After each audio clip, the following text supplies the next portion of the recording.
Check out this stunning animated GIF displayed on a vibrant 2.4-inch LCD module.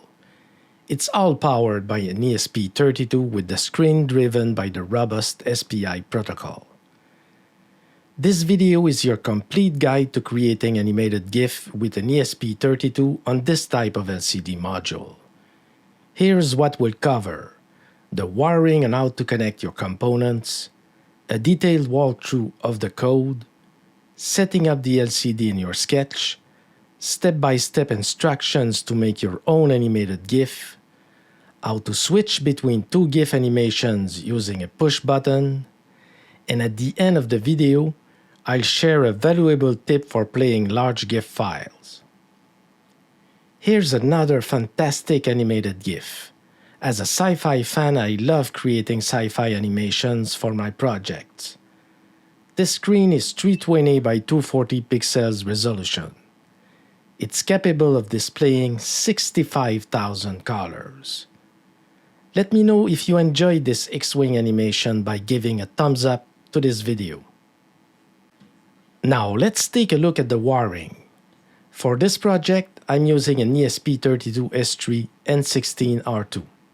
It comes with 4 MB of flash memory and 8 MB of PS RAM. I highly recommend using an ESP32 board with PS RAM for handling animated GIF. PS RAM extends the heap memory, which is essential for projects like this. I've included a link to this model in the video description. Now let's bring our 2-inch display to see how to wire it. Here are the pins labels for this type of display, along with the corresponding pins we'll use on the ESP32. Connect the VCC pin of the display to the 3.3 volt pin on the ESP32. Connect the ground pin of the display to a ground pin on the ESP32. Connect the DIN pin to pin 9 on the ESP32. Connect the CLK pin to pin 3, the CS pin to pin 8, the DC pin to pin 18, the RST pin to pin 17, and finally, the BL backlight pin to the 3.3 volt line. We'll revisit the wiring later to see how to connect the push button. I've got more animated GIF to share with you. You can find the code on my GitHub repository. Check out the link in the video description. We'll dive into the code after that, but first, let's see how easy it is to display another animated GIF. Let's try this HUD animation and see how it looks. These simulated sci-fi interfaces are absolutely amazing for any sci-fi projects. Their futuristic designs and dynamic animations add an extra layer of immersion and realism to your projects. It's great for sci-fi dashboards or control panels. Let's dive into the main parts of the code. These two header files are part of the Arduino core, so you don't need to worry about them. But you need to install these two libraries through the library manager. The first one is the BB SPI LCD library to control your display over SPI, created by Larry Bank. Let's go ahead and install it. The other one, also created by Larry Bank, is the animated GIF library. This guy is making very useful libraries. Let's install this one as well. Now, in the boards manager, make sure you have the latest version of the Arduino core by Espressif. I have tested this code on version 3.02. Next, make sure your board and COM port are selected. In the partition scheme, select the UJAP partition. This is important because we need ample space on the flash memory for our GIF files. These are the GIF files included with the project. I have indicated in comment for each one the amount of flash memory they require. And it is this line where we select the GIF file that we want to play. Let's play the Star Destroyer animation GIF. You just have to copy the name here and replace the GIF data value here. Let's upload the code to see the animation in action. The GIF data is uploaded along with the code into the flash memory of the ESP32 development board.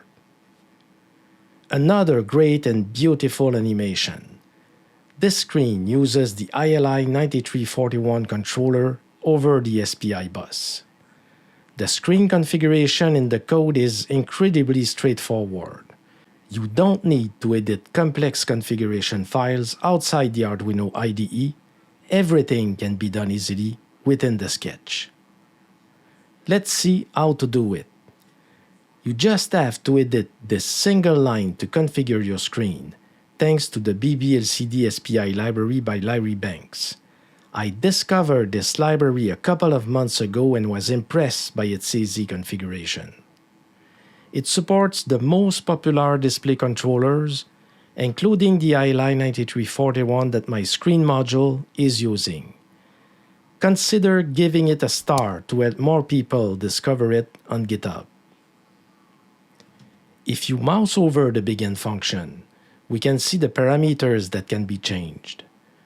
Type is to indicate the controller type of the display. In my case, it is the ILI9341. Flags are options to make further adjustments based on the screen controller. In my case, I do not need it, so I use flags none. Here is the frequency of the SPI bus. I use 40 MHz, which works well with my screen on a breadboard.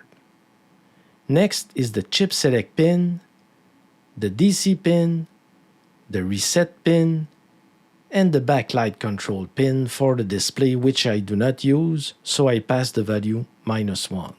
My display doesn't have a meso pin, so I pass -1 also. And finally, the MOSI pin and the clock pin. That's the only line you need to change to configure your display. No need to mess around with other configuration files. Now let's play the Star Destroyer Planet animation. I am truly impressed by this inexpensive LCD module. Here is the exact model I purchased from Amazon. You can find the link in the video description. If you're enjoying the video so far, please subscribe to my channel. I have plenty of other great tutorials and many more on the way. Creating your own GIF file is very easy. I have a short video of my cat that I want to convert into a GIF to play on the ESP32. Let's walk through the steps to make this happen. I use the Easy GIF set of tools to prepare the GIF file. The link is in the video description. First, I need to convert my video file to GIF. So I use the Video to GIF option. I simply drag and drop my cat video in this rectangular zone and the conversion will start. It may take a while, so be patient. Once converted, you see that the GIF generated is around 30 megabytes, far too large for the flash memory of my ESP32. To reduce the size, I first select a portion of the animation with the slider and click the Use Current Position buttons to mark the start and end times. Next, I change the frame rate to 25 for a smoother animation and click the Convert to GIF button to convert it. Now I have a much smaller GIF file, but the dimensions don't match the resolution of my display, which is 320 by 240 pixels. To make it fit, I use the crop tool. I enter here the dimensions of my screen and move the selection area to the section of the video that I want to keep. And I click the Crop Image button to crop the GIF. Now the GIF is around 3.2 megabytes, but you may need to reduce it further depending on the size of your code and your development board's flash memory size. Let's do it by using the Optimize tool. You can apply a compression level. I am going to use 100 and click Optimize GIF button to see the result. The GIF size is now around 1.25 megabytes and the quality remains very good. You can experiment with different compression levels to achieve the best result. Let's keep this one. Now to save it, just click the Save button and it's going to download the GIF file in your Downloads folder. Now we need another tool to convert our animated GIF into numerical data so we can include it in our project. Another tool provided by Larry Bank. This one is called Image2C and it's a command line utility. The link is in the video description. To install it, click the dist folder. There are versions available for macOS and Windows. I'll be using the Windows version. To download the 64-bit version, click on it, then select Download in this menu. The tool will be saved in your Downloads folder. Now open a command prompt by typing CMD in the Windows search bar and press Enter. This opens a command prompt window. Use the cd command to navigate to your Downloads folder. We see the tool listed here in the files. To convert the GIF file, type the name of the .exe we just downloaded, followed by the name of the GIF file. Then the greater than character, followed by the name you want for the output file with the .h extension. Now move the cat.h file into the GIF files folder within your Arduino project folder. It's now ready to be used in the code. You must first include the header file we just copied. Then replace the GIF data variable with the name of the header file without the .h extension.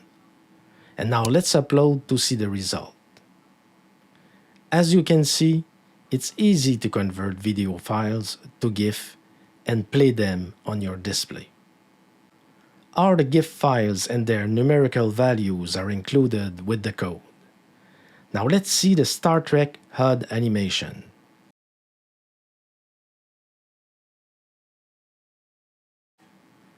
I created all the animation using Adobe After Effects. Feel free to use them in your projects. There's no copyright on them. Consider it my gift to you. Here is a version of the code with a push button. When I press the button, the animation alternates between different GIFs. You can use any animations you want. Let's look at the wiring first, then we will take a look at the code. Let's bring back our wiring diagram and add the push button. We only need to wire one side of the push button. Connect one pin of the button to the ground line. The other pin of the push button is connected to pin 13 on the ESP32. This code is available in another repository, and I have included the link in the video description. Here you define how many GIFs you want to display when the button is pressed. I have defined 2 GIFs, but you can add more if you have enough space on your ESP32's flash memory. Simply place the name of the GIF you want to play here, and on this line, specify the size of the GIF using its name again. That's all you need to do. The sketch alternates between the GIF in the main loop whenever the button is pressed. The last animated GIF, the Jedi battle, is quite large at 3.3 megabytes. It doesn't fit in the UJAP partition. And there are no other suitable partitions available for my 4 megabyte ESP32 development board. To solve this, we need to create a custom partition. I have one ready that I created myself. Creating custom partitions can be complex, and you're right if you find it challenging. To simplify this process, I developed a web application that handles all the complexity of creating custom partitions. If you want to use it, the link is in the video description. With this tool, for example, I can create a single partition and allocate all the flash memory to my sketch. Then I download the partition.csv file and use it directly in the Arduino IDE. Let's see how to use it. First, copy the partition.csv file into the same folder as your sketch. Do not rename the file, as the Arduino IDE requires this exact file name. Next, go to the Tools menu, select Partition Scheme, and choose the Custom Partition. By default, the custom partition is configured for a 16 megabyte flash memory size by Espressif. If your development board has less memory, like mine with 4 megabyte, you can modify the boards.txt file in the Espressif core library for accuracy, but it's not required. This is the path where this file is located on my computer.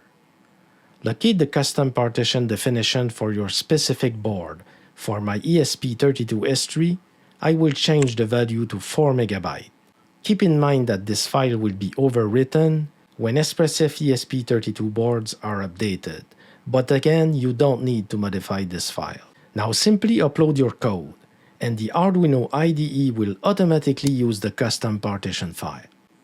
It's easy to create and display stunning animated GIF on your ESP32 powered projects. Feel free to experiment with different GIF and settings to see what works best for your setup. Each animation can add a unique touch to your projects, making them stand out. Let me know in the comments which animated GIF you like the most. And if you found this tutorial helpful, don't forget to give it a thumbs up. Subscribe to my channel for more exciting content, and hit the notification bell so you never miss an update. Thanks for watching.